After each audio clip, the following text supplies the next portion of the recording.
Life is drama, but real life and real life drama is totally different. Ladies and gentlemen, namaskar and welcome. It's me Mahalaxmi. You guys are watching the Mahalaxmi show. Today we have very wonderful person and wonderful actor Jeff William. Jeff, welcome to the Mahalaxmi show. Thank you very, very much for inviting me today. Thank you for joining us. Very excited to have this opportunity to talk a little bit with your audience and open your eyes to some of the elements that are involved as an actor and a producer on different projects. So, what questions do you have for me? How long have you been doing acting? So, I began acting January 1st, 2015, officially as an actor. I decided as like a New Year's resolution that was going to be what I started off with for that next phase of my life. But I think I've almost always had some element of acting involved in my day-to-day life, either with friends or family or with work. But officially, I became an actor January 1st, 2015, so about 4.5 years ago. What kind of role do you like to act on? What kind of role do I like to act on? So I prefer stories that give me the opportunity to not just entertain, but to hopefully educate, to bring awareness that can help affect change. So those roles that have a substantiveness that allow us as storytellers to potentially make a difference in the world. I think that's important. It doesn't matter to me whether it's a pilot, a spy, a villain, a dad, a lawyer, a doctor. That's not so important to me as to what the individual will contribute to the overall story and their experiences with the rest of the talent. When you guys are doing acting, you guys need to memorize so many long dialogues, right? How do you memorize the dialogues? Is there any special idea or a special way to memorize the dialogues? So I think any actor would be able to share a sentiment of this with me, in that no matter how much you prepare, there's always going to be that moment where everything just goes out the window, and you have to do your best to get through the real organic communication that you should be having in the relationship with your scene partners. So I think everybody approaches dialogue memorization in a very different way. There's no one right way for everybody. I found that my technique has had to evolve over time, and now what works best for me is basically just reading that material over and over and over and over again.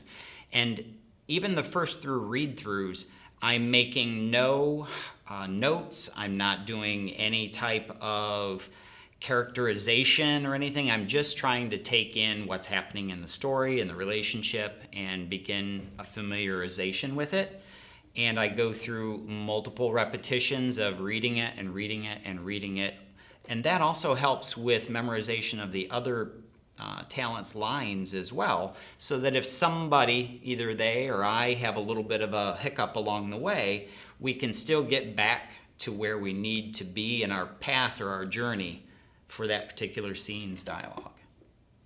So what kind of movie, TV serial, web serial, and short movie do you like to act? Great.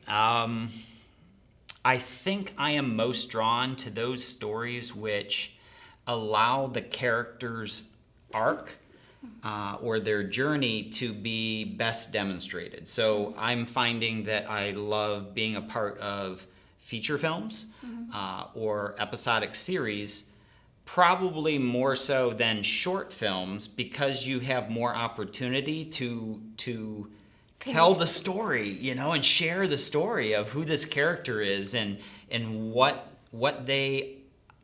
the part of the equation that they have in the story that you're telling collectively. So those opportunities to really flesh out a character, have more than a line, or two, is, I think, just a great gift to give to any actor to be able to play with. So can you tell us, acting is your profession or passion? I think I have went through a metamorphosis in that originally, acting was a passion for me because I took every project essentially that came along. I was looking for every opportunity I could to collaborate with people. It didn't matter the length of the project, whether I was being compensated or not. The subject matter, it was to a certain extent. But it was just a passion about wanting to immerse myself with other like-minded individuals. And now I certainly have shifted more to a professional setting and understand that we have to find balance. So I'm between those two fields of thinking right now, and I consider myself a very professional, passionate storyteller, filmmaker, both as an actor and as a producer, so that I can tell stories from both sides of the camera. You acted so many movies, but which one you regards as your best and why? So I think it wouldn't really matter what I think is my best. That would be, I think, a little selfish, because as a storyteller, I think it boils down to what stories was I able to share the message that connected with other people. Mm-hmm. So for me, the projects that I think about most are the ones that were the hardest for me to facilitate as an actor. Whether that meant that I had to go through some type of physical training to be ready for that role, whether I had to learn some new skill set, such as scuba diving or paddleboarding, or to work on some type of precision driving for a stunt, or choreography for a dance move or a fight scene, or even going so far as having to study a dialogue that has accents and dialects to it that we have to add to a character to create a regional setting from where they're coming from. Those types of challenges are what I find most rewarding, I think, to engage in. So I love roles in which I was pushed to my limits and I had to go outside the box and receive additional training. As far as what might be favorite, I think it's the roles that I was the most uncomfortable with doing, either because they caused me to have to go through some type of shift in how I thought or I acted. There's a short film that is out right now in the festival circuit in which I had to talk in a very, very, very rapid pace. And that is not normal for me. I tend to have a much slower rhythm and tempo. So that was very different for me to have to do. There was another project that was very physical in that my face was almost never shown. I was in a spacesuit. And that was physically very demanding of me because of the heat and the extreme elements that were involved in that project. Both of those projects I received I'm very fortunate to have received some great awards for those projects, but they were the hardest to do. And so luckily, I think somebody else must have seen that and felt it was appropriate to give some credit there. But what's my favorite? It's those things that challenge me the most. That means you always like to face challenge. Absolutely. I think as an actor and as a person, that's one of the best things that we're given the opportunity to contend with on a daily basis, is to rise to the challenge and do our best to meet that challenge. And you want that's to all you do can new do. things, right? Oh, yeah, absolutely, absolutely. Oh, so you are an American actor. Okay. So is it possible to act in other language movie or short movie, serial, or whatever? Yes, absolutely. It's my firm belief that storytelling is from the heart. You can watch projects in which actors deliver. You can watch a silent movie. You can take the volume on a movie down. You can go to an opera. You can enjoy media experiences without having dialogue there. And as long as the storytellers are in sync with the message, then we as human beings should be able to get it. Sitting around a campfire and telling stories, using dance as a method for sharing the history of that message. That's a powerful vehicle for storytelling. So yes, I believe an actor from any country, from any ethnicity, age, gender, can tell a story in other languages. We can also work with coaches to get the nuances of a dialect or an accent in place to correctly regionalize ourselves. Once again, great challenges to have to take on. So it'd be a pleasure for, I think, almost any talent. Doesn't matter about language, right? It could add to the challenge, but I think with the right amount of time and the right collaboration with your director, your writer, your videographer, director of photography, the entire team, your scene partners, if it's that important to be told, you will find a way. You will rise to the challenge, and you will make it happen. So how difficult to being a part of movie industries? I think when you do something that you love, you're passionate about, you're professional about, it always is inherently going to have some challenges. But those challenges change with each project and day to day. And that's one of the amazing things about being an actor. You're always portraying some other individual, some other role. You're involved in some other social dynamic that you're trying to convey. So there's something special about no 2 days, no two projects virtually ever being the same. And I think that also means you're going to open yourself up to a unique set of challenges with each one. And as an actor, how you will balance your personal and professional life? Because you guys need to go to different places. Okay. So I think having a relationship that's very special with your significant others, your family and your friends, are among the most critical things to find balance with. My family, I'm very fortunate, are incredibly supportive of everything that I do in this industry. And they work with me to share in our chores and responsibilities around the house. The lawn still needs to be mowed, the trash still needs to be taken out, the dishes done, bills have to be paid. So having a supportive environment of family and friends, that core structure. They are backbone, right? Yes, because when I'm traveling and I'm gone for days or weeks on a project outside of the area, I need to have that peace of mind that my family are okay, that they're able to take care of one another, that they're able to be in an environment with other family and friends that there's collaboration there as well. So I think that's important.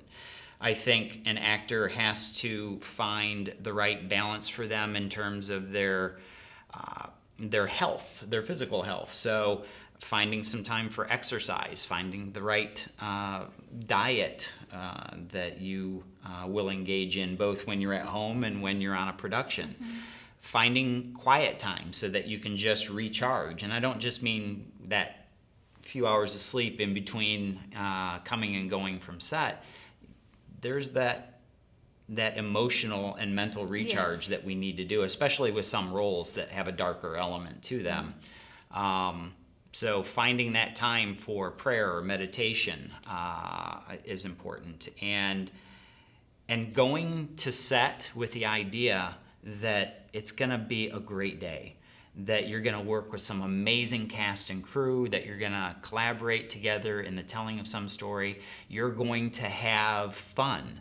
You're going to change the world. You're going to entertain the world. You're going to educate the world. It's awesome. So have a positive frame of mind and do the best you can to work together collaboratively. I think that's important. That's good. I heard You are also involved in social work activities. Can you tell something about it? Well, I I really had my eyes opened on a project that I was exposed to a couple of years ago that involved bringing awareness to human trafficking, especially domestically here in the United States. And I was so moved by that very talented writer's script that I immediately began volunteering my time as a modern day abolitionist, which is somebody who basically works in every way possible to help fight modern day human trafficking and slavery. So a large amount of the projects that I've committed myself to either act in or produce or cast for, to be a part of that process largely involve either human trafficking or post-traumatic stress syndrome, especially as it relates to victims of human trafficking or veterans. So those are very, very important areas that I feel very honored to be able to help bring attention to and share messages about. Yeah, you just told us you are working for a human trafficking victim. What do you think about a human trafficking victim? How people become a human trafficking victim? Okay. So here's probably one of the most important things that I thank you for giving me the opportunity to share with your audience. Human trafficking victims is not the typical victimology that we see on movies and what we think would be the norm. The typical human trafficking victim is the little girl or boy right next door. It is your neighbor. It's somebody in your community or neighborhood. So for instance, here in the United States, the most common experiences for victimology tend to be starting as young as 11 to 14 years old for a young girl. I mean, that's unfathomable. And we're talking about a situation, and forgive the dark nature of this cold, hard, real fact that I'm about to share with you. But when someone is trafficked, whether it is a young girl or a young boy or an adult, they will typically be forced to engage in sexual activity 10 or more times a day, every day of the week. This is rape. This is enslavement, all right? So it's just staggering what victims would go through in a human trafficking situation. So what I'm finding is that it's very important to raise awareness about how you might become a victim, because a lot of television shows, a lot of movies give us the impression that human trafficking is something in which more than likely you're physically abducted or kidnapped, and it probably has something to do outside of the boundaries of our country. You know, it's an international thing. It's not here, it's there. The reality is that human trafficking victims come from so many different recruiting or enslavement methods. So, for instance, recruiters will typically create personas online where they're pretending to be someone that they're not, and they're communicating with younger kids, asking them, you know, what's your favorite ice cream? What park do you play at? Oh, how'd your team do in that competition today? And they're actually building an intelligence file so that they know how to exploit that information later when a child is looking to turn to somebody for some advice or some counsel or some attention, or to get off their chest something that happened, and they exploit that. So there's that. There's the Romeo trafficker that might start dating somebody. Let's say this happens a lot in high school type settings, where they begin dating and then they get some compromising photos, and they threaten to release those photos to that individual's family or church, or to publicly out them on social media to the school. So now they're using blackmail and coercion as a tool to get them to do what they want. Drugs and alcohol, another way to reduce someone's resistance and potentially then to get them to do more and more behavior that is exactly what the trafficker wants. Threatening a victim with harm to their family, their pets. Those are just some of the many different ways that somebody is recruited in. So it's important that we get a look at those things and we realize it. Human trafficking also just isn't street prostitution. Human trafficking can involve pornography, both video that is available on internet and on different media channels and stuff like that, or photography. Pornography can involve massage parlors, illicit massage parlors. It can involve phone sex and texting. It is in so many different mediums, and because the demand is so high, traffickers do what they can to provide a supply source for that demand. So we need to address not only the supply, but the demand in this equation if we're going to have a real impact globally on human trafficking. So how we can stop the human trafficking? Is there any way? Absolutely. We can totally destroy? I would love to say that there is a way to completely eradicate human trafficking in every form globally. I don't know what that formula is, but it does involve each and every one of us personally making a commitment to engage in helping to make a difference. You can make that phone call anonymously, but if you were correct and you witnessed something that was online with human trafficking behavior, you potentially could save that person's life. And not just their life, but every trafficker typically has an entire host of victims that they are harboring and keeping under their control.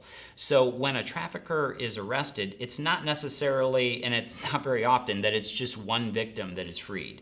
So you literally could be freeing an entire cell worth of victims by making that phone call. So 888-3737-888. Call it. Be anonymous if you need to. Put it in your phone, because that way when you're out one night, through the day, you're traveling, you see something, you don't have to remember the number, you just push the button and give the information. Whatever you are facing, come and share with everybody. Yeah, you do not need to physically insert yourself into the equation unless you feel comfortable in doing so. But at a minimum, take the time to make the phone call. Even if you wait till you get around the corner and then dial it. But the sooner you do, the more likely help is to arrive in time. Now I want to change the topic. Okay. So as an actor, if somebody wants to be an actor or actress, is it necessary to join the film school? Okay. So I believe that to be good at whatever you're going to do, a doctor, a lawyer, a mechanic, a carpenter, anything, you need an education that gives you the skills and the confidence to engage in that profession. After all, it's a profession. So if you're going to be a professional actor, if you're going to be a passionate actor, if you're going to blend those two, you need to continually grow as a performer, as a storyteller. So do you need to go to film school? Do you need to go to acting school? No. My very first acting job, both as an actor in a short film and as an actor in a commercial, I received those roles, both of them, before I actually started taking my first acting classes. I got lucky. It was the right roles at the right time, so everything was okay. But the answer is you do need to be taking classes, because you're going to learn so much more than just your trade craft as far as being an actor. You're going to learn about things such as contracts as you're talking to fellow actors and cast and crew and an agent. You're going to learn about finding the right talent agent to work with or agency to avoid being scammed or taken advantage of, which unfortunately that happened to me. I paid to be represented when I first got started. It's not very smart. And those are steps that you learn through interaction with fellow talent in acting classes. You learn through speaking with coaches and agents and managers that are professionals themselves in the industry and are giving you good counsel and advice on how to grow your career. So is education important? Absolutely. But everybody has to start somewhere. So get in as fast as you can and begin that process, and you will grow each and every day. And that acting, that coaching, that training, it doesn't necessarily just have to be in class all the time. It's things like I go to a voice coach on a regular basis to try and gain further control of my vocal abilities. I regularly work with an accent and dialect coach, preparing for roles that I haven't even been offered yet, so that I'm able to assimilate much faster into that character and what the writer-director needs from me. I read books all the time. I watch films and I analyze, like, oh, that was a great scene that actor just did there. And you can learn and engage and grow. So can you tell us something about your upcoming project? So right now we're involved in casting for a number of projects which go back to what I was referring to earlier about human trafficking.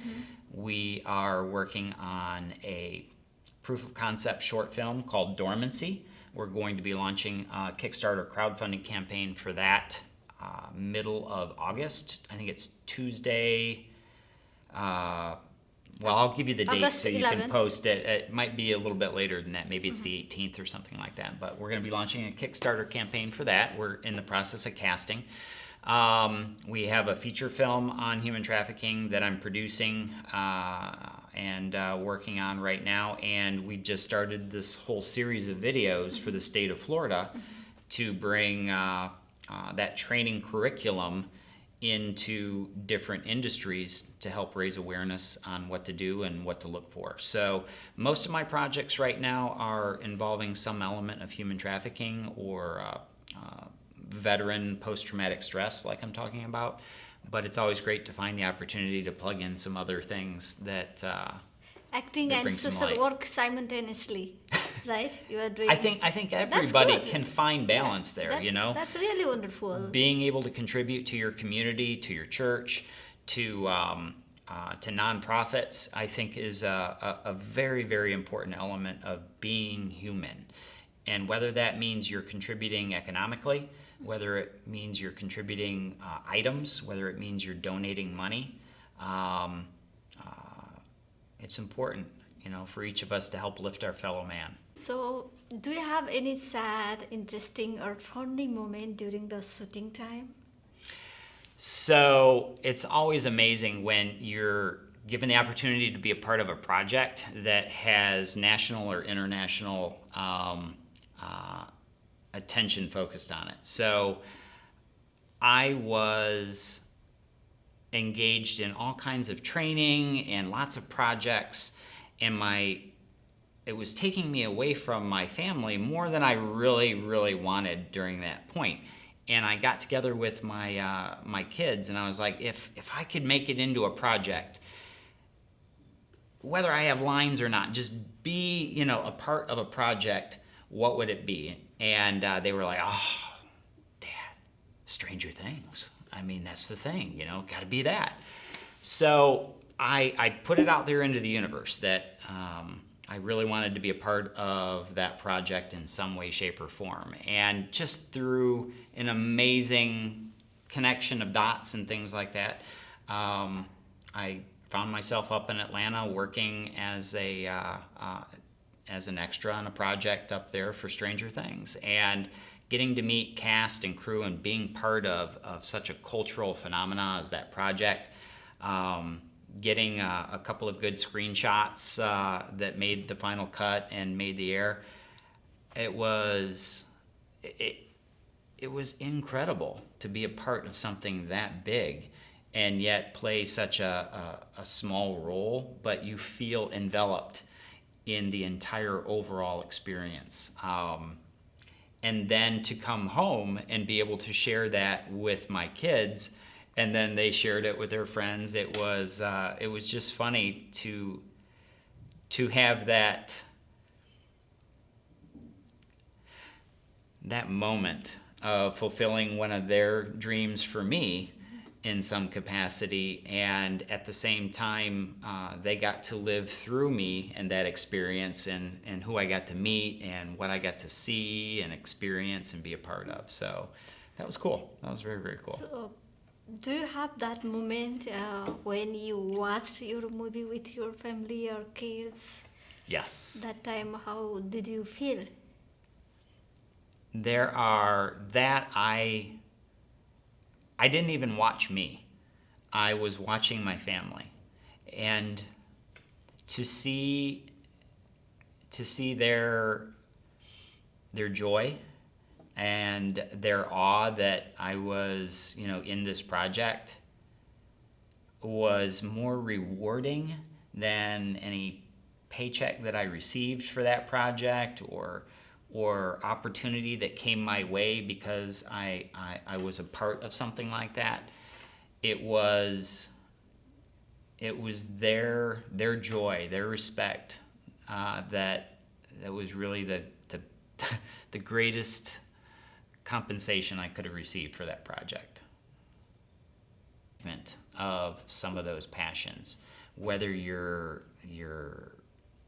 involved in donating your time, you're working with a nonprofit, you're helping your neighbor, just make a difference and be passionate, love what you're doing, and it can totally transform your life. It really, really can. Where people can watch your music video and video about human trafficking victim? So one of the messages that we put out, a PSA or a public service announcement concerning human trafficking, we put to music. So it's kind of like a hybrid between a music video and a PSA message. And that is currently making the rounds right now on the festival circuit. And we've been very fortunate to have accumulated around 20 laurels so far, either for selection in different festivals or for Best PSA or Best Music Video. But you can check that video out actually online at roseinthesky.com. That is roseinthesky.com. And just click on the music video PSA link in the upper right, and that'll let you check that out. That particular video took a strong look at human trafficking, both in terms of physical abduction and prostitution.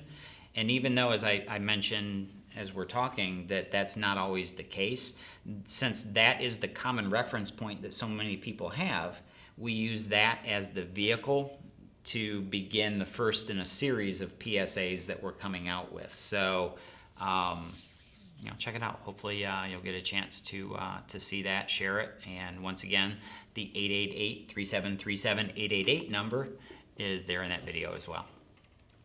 So you can check those videos out at www.roseinthesky.com. That's roseinthesky.com, and click on the music video PSA link in the upper right-hand corner. If somebody is human trafficking victim, how they can save themselves? Literally, take your phone. I'd like you to create a new contact. And I'd ask each of you to do the same thing. And you can call it whatever you want. Human trafficking, HT, whatever's going to work for you. But if you're here in the United States, there's a number that you can call, and it's the National Human Trafficking Hotline number. And that number is 888-3737-888. Now, I said it that way, and it will click weird because you're thinking three numbers, then four numbers. But it's the same number of numbers here. Yeah, we would... 888-3737-888. That is the National Human Trafficking Hotline number. And anytime you see something that is suspicious or makes the hairs on the back of your neck or your arms stand up, call that number. Worst case scenario, you misread the situation, and when authorities investigate what's going on, they might inconvenience someone as they investigate what's happening and is there a true cause for concern concerning human trafficking. Do you have any message for our audience? Wow, yeah, I'd love to encourage each and every one of you to continue supporting the show, sharing it, doing whatever you can to connect with others near and far, because it's together that we collectively make a difference.